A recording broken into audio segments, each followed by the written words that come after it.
నమస్కారం JP news కు స్వాగతం। నెల్లూరు జిల్లా రాపూరు మండలంలోని గోనుపల్లి మేజర్ పంచాయతీ తెలుగుదేశం పార్టీ కార్యాలయం నందు నేడు మంగళవారం నాడు రాష్ట్ర ముఖ్యమంత్రి నారా చంద్రబాబు నాయుడు నాయి బ్రాహ్మణులకు గౌరవ వేతనం 25,000 రూపాయలకు పెంచటం మరియు దేవాదాయ పాలక మండలిలో నాయి బ్రాహ్మణులను సభ్యులుగా చేర్చుట తప్పనిసరి అని ఆదేశాలను జారీ చేయడం జరిగింది।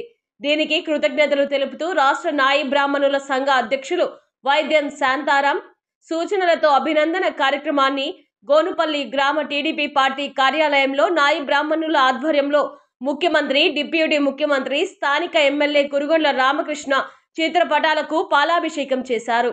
ఈ కార్యక్రమంలో నాయి బ్రాహ్మణులు మాట్లాడుతూ రాష్ట్ర ముఖ్యమంత్రి వర్యులు నారా చంద్రబాబు నాయుడు మా నాయి బ్రాహ్మణుల కష్టాలను గుర్తించి మాకు తగిన గౌరవమును కల్పించినందుకు గాను మా గౌరవ వేతమును పెంచడంలో కృషి చేయడంలోనూ మాకు కూటమి ప్రభుత్వం తగిన న్యాయం చేసిందని మా జీవితాలలో వెలుగు నింపారని తెలిపారు।